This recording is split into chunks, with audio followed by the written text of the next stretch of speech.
What is the features of unitary governments? What is the merits of unitary governments? And what is the demerits of unitary government? Today's topic is that one only. Right? Unitary government means all the powers consist of only one government. It's called a unitary government. The system was implemented in England nation. Right? What is the features of unitary governments? Right? Each and every government has some features. Like unitary government has some features, presidential government has some features, parliamentary government has some features, federal government also has some features. So, each and every government has some features, some merits and some demerits. Right? What is the first unitary government features? The first one, centralization of powers. In union government, all the powers are centralized in one government, and it was taken. The provincial government powers also it was taken. The what is called as provincial governments. The provincial government means state governments. It means in unitary system, central government is there. Under the central government, provincial governments also is there. Provincial governments. But here in unitary system, the central government given powers to provincial governments, but it was curtailing all the powers. It was reserving all the powers in hands the central governments. For example, I have a central government, but you are all the provincial governments. It means state governments. All powers are given to all the state governments, but the powers are enhanced the state government. That is called as centralization of powers. Powers are your government ke untayi. But ఆ powers అన్ని కూడా కొన్ని usually state government ఇస్తుంది, కానీ central government చెప్పిన విధంగానే state governments నడుచుకోవాలి. అర్థమైంది? That is called as any centralisation of powers. నేను చెప్పినట్టు మీరు వినాలి, నేను చెప్పినట్టు వినకపోతే పనిష్మెంట్ జరుగుతుంది, అవునా కదా? కాబట్టి the same way only one government is there. That government consist all the powers. That powers are given to the some provincial governments, but that powers are enhanced the central government. That is called centralization of powers. Next one, provincial governments. Provincial governments. Right now, what is provincial government in the nation? Provincial governments also there. Provincial governments also there. That is called state governments. Only central government consists alone all the powers. Alone, central government consists of all the powers. What I said, each and every heading you have to write down. You have to remember it. Just only central government consists all the powers. You have to remember that one. Right here, and provincial governments from the central provincial governments are there, but the powers are not there in a provincial system. It means in England, provincial system is there and unitary government is there, but powers are not given to the provincial states or provincial governments. In our India, for example, central government is there, right or not? The central level of present BJP party was formed. BJP party formed a government. At the state level of present, Telangana Congress party formed governments. Right?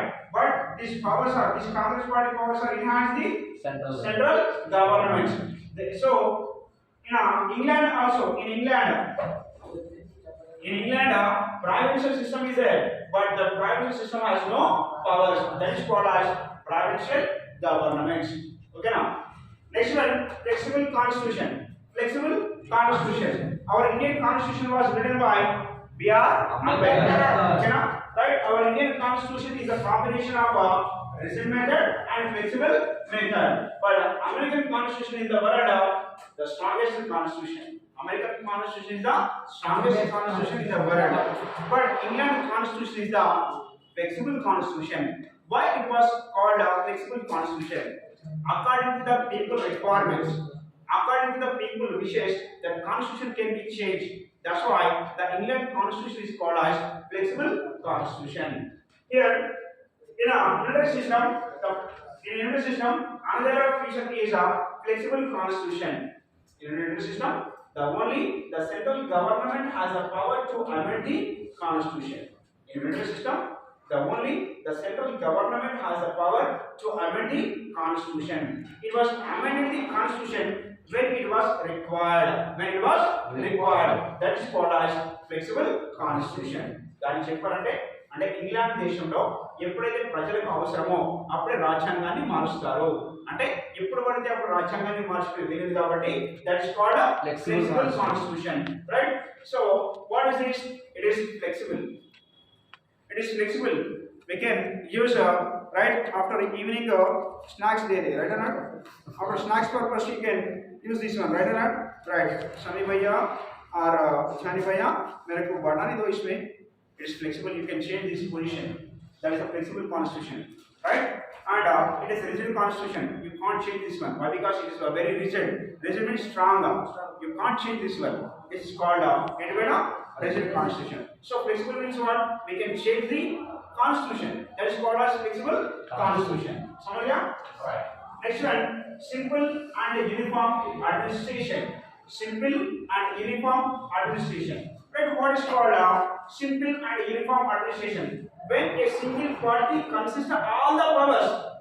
When a single party consists of all the powers, the party implement a simple rule and uniform application, uniform laws.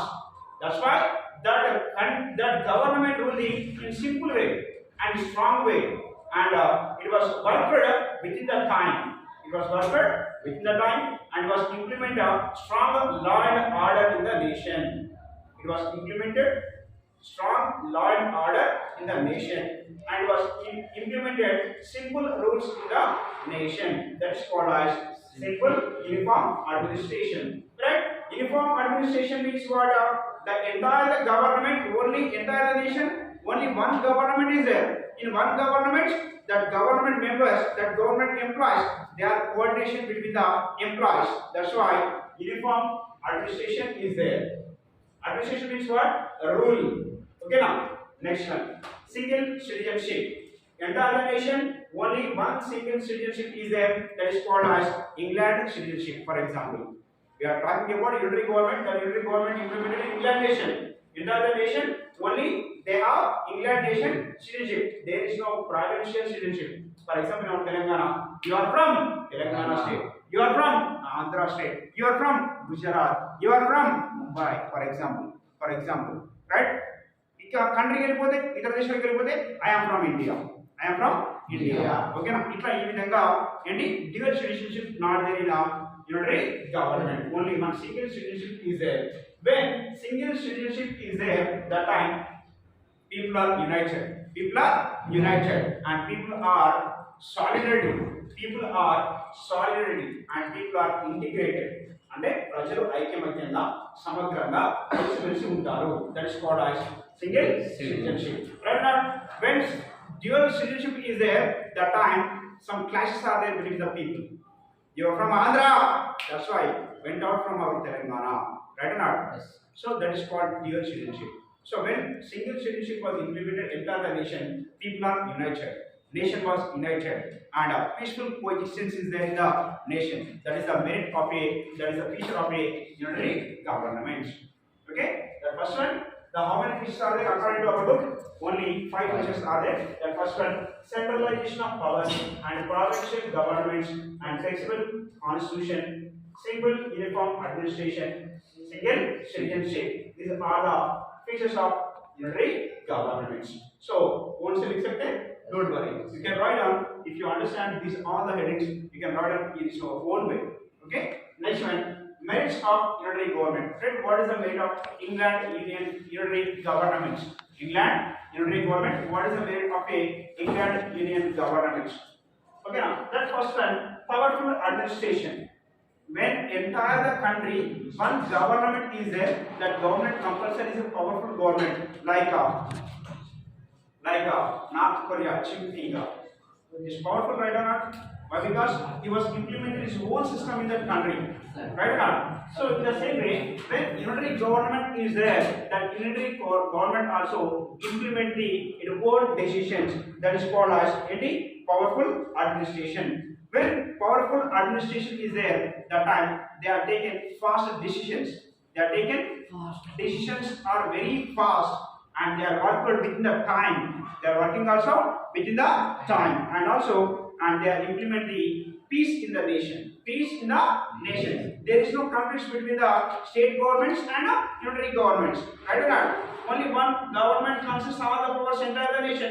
That time it was implemented peace in the nation. Otherwise, but now in our India, state governments are there and central government is there. But in the state and government, so many classes are there. Right now, that's why in parliament system, some countries are there between the state and central governments. But in unity government, only one government is there entire the nation. That's why it was implemented peace in the nation.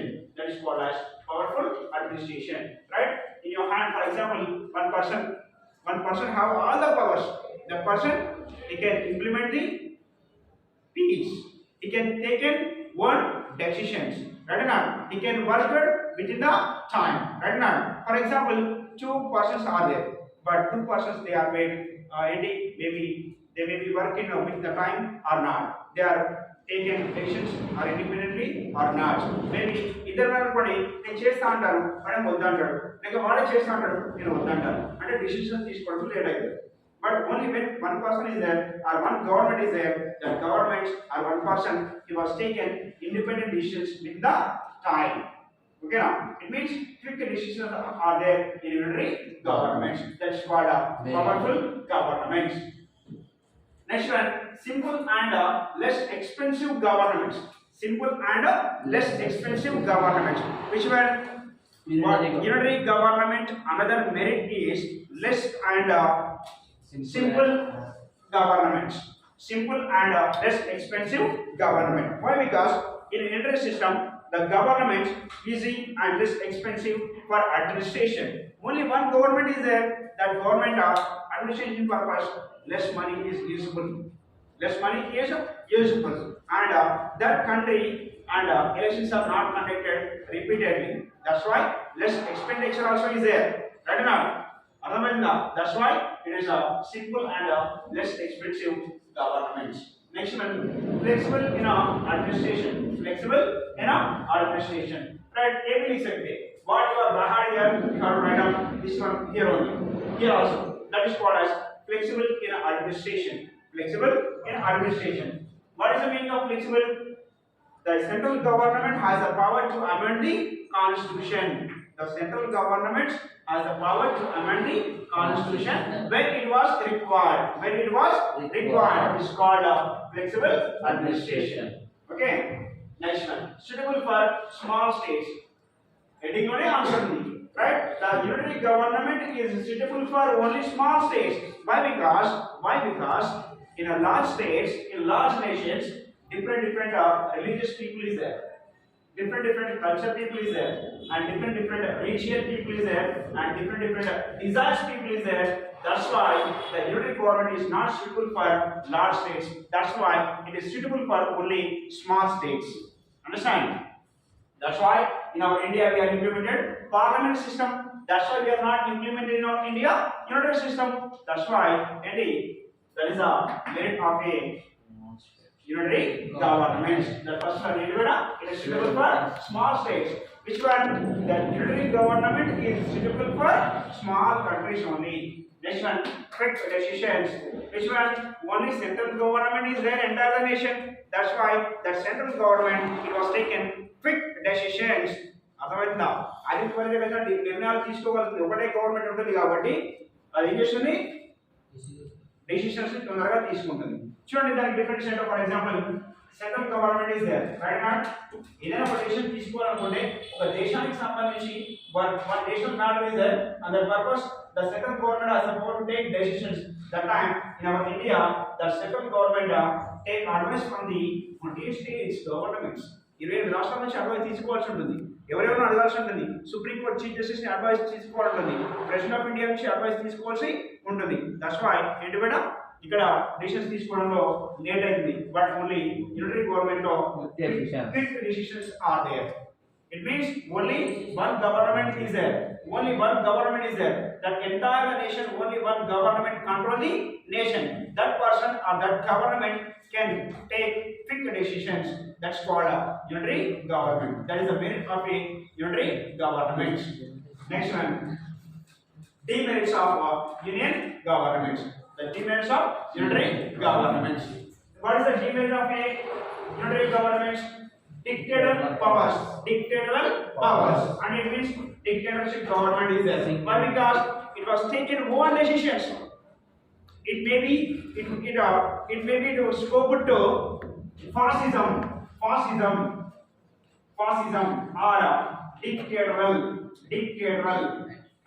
dictatorial governments. Maybe the central government it was taking all decisions. It has all the powers. It has all powers. That's right. But it may be ruled in self manner that was scoped to. It was turned to fascism or dictatorial. అంటే ఒక ప్రభుత్వానికి మాత్రమే అనేక అధికారాలు ఉంటాయి కాబట్టి ఆ ఒక్క ప్రభుత్వం మాత్రమే అన్ని పరిపాలన చేస్తుంది కాబట్టి అది నియంతృత్వ పరిపాలన చేపట్టే అవకాశాలకు దారితీస్తుంది, సొంత నిర్ణయాలు తీసుకోవడానికి దారితీస్తుంది, తన సొంత లాభం కోసం పరిపాలన చేసే పరిపాలనకు దారితీసే అవకాశం ఉంది అంటాడు. నేను ఒక్కనే రూల్ చేస్తున్నా, నాకు ఇష్టం వచ్చినట్టుగా రూల్ చేసుకుంటా, అది ప్రజలకు ఏమైతే ఏమి నాకు సంబంధం లేదు, ప్రజలకు లాస్ అయితే లాస్ లేదు, నాకు సంబంధం ఏంటి, నేను లాభపడాలి, అటువంటి ప్రభుత్వానికి దారితీసే అవకాశం ఉంది యూనిటరీ గవర్నమెంట్. రైట్ అన్నా? Right. For example 1 2 3 4 5 6 members are there central government. మనం ఆరుగురు కలిసి ఏం చేస్తాం, ప్రజలకు ఏమైతే మనకి సంబంధం లేదు, వాళ్ళు ఎట్లా పోతే మనకి సంబంధం లేదు, మనకు లాభపడ్డామా లేదా అనేటువంటి అటువంటి ప్రభుత్వానికి దారితీసే అవకాశం ఉంది. కాబట్టి it is the key merit of unitary government. Which one? Dictatorial powers. Next one, expensive. Exercise burden on central governments. అంటే more burden on central governments. More burden. Why? Because here entire nation only one government is there, but work is very more. But provincial governments has no power. That time more burden on their on central governments and the central governments. There is no state governments. I have more burden. Why? Because I am controlling the nation. I am implementing so many laws. I am preparing so many laws. I am also deciding so many judiciary powers. That I am more burden on me. That's why it is a demerit. When provincial governments are there, when state governments are there, some works are transferred to the state governments. That time there is no burden. But here all works are done by only central government. That's why more burden on their central government. Next one, it is unsuitable for law states. Why it was unsuitable for law states? In law states, India is the largest state in the world. వాళ్ళలో మనది కూడా ఒక పెద్ద దేశం, భారతదేశం అనేది ప్రపంచంలో పెద్ద దేశం. సరే ఎన్నో స్థానం ఉంది? According to land it was 7th place. According to population, first place. Okay na? According to land, 7th place. According to population, first place. It means the largest democracy in the world, India. Largest democracy in the world, India. But in our India, the unitary government is not useful. Why? Because in our India, different religious people is there. Right na? And different caste people is there. Different region people is there. Different culture people is there, and different desires people is there. That's why the unitary system is not useful for large states. That's why it is useful for only small states. These are all called as merits and demerits of unitary governments. Right? First one, features of union governments, and second one, merits of union governments and demerits of union government. It's most important topic for law and CLAT and intermediate exams. Okay, that is unitary government.